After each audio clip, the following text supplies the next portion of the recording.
মনে হচ্ছে। আরে ভাই, এই তো ভাই। কেমন আছো? হ্যাঁ ভাই ভালো আছি। বোম্বে থেকে কবে আসলি?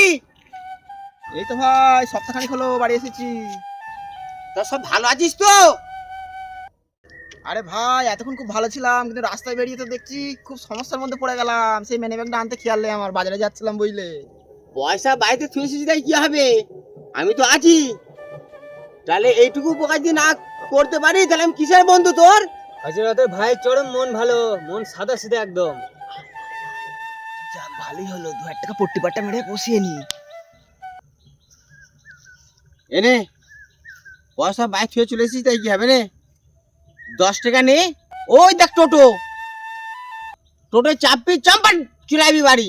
দিয়ে বাড়ি থেকে পয়সা এনে মার্কেটে চলে আসবি। ধর। শালা আবার কিরাম শালা, ভাবলাম 2,000 টাকাটা দেবে মার্কেটিংটা করে আসবো, আর শালা 10 টাকা দিয়ে বলছে যা বাড়ি থেকে পয়সাটা নিয়ে আয়। কিরাম ধরনের কাজ বলে দেখিনি শালা, দিচ্ছে চিটার তো।